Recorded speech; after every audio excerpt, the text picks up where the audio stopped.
Много ми се иска да е балансиран, въпреки че в значителна част това все пак са и намерения. Да, той е социален, защото всички ангажименти към социално уязвимите групи, които има в нашето общество, към пенсионери, към хора с увреждания, ги има, към деца с увреждания, към всички съюзи, които функционират на територията на община Монтана.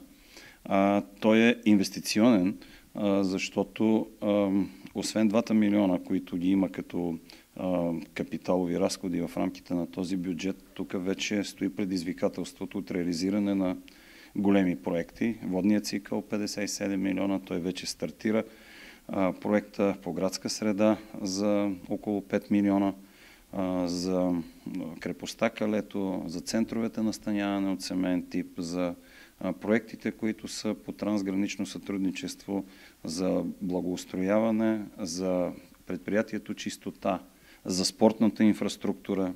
Никога нашите обекти не са били в такова състояние хубаво, в каквото ще бъдат и продължават да бъдат. Така че той е и социален, бих казал и инвестиционен, до толкова, доколкото има ангажименти за съфинансиране по отделни проекти.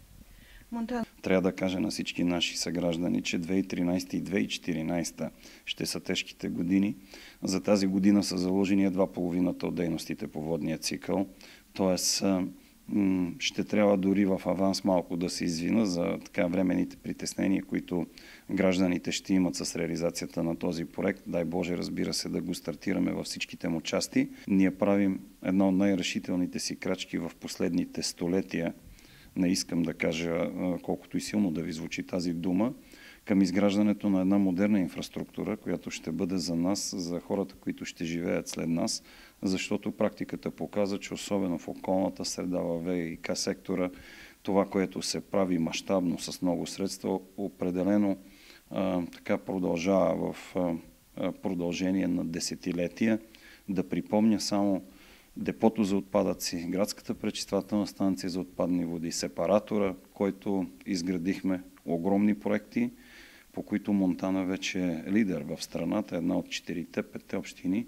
Надявам се сега с водния цикъл да решим един огромен проблем за града основно. Това е с новата канализационна мрежа и с водопроводната естествено, който се надявам бъдните поколения да го оценят по достоинство.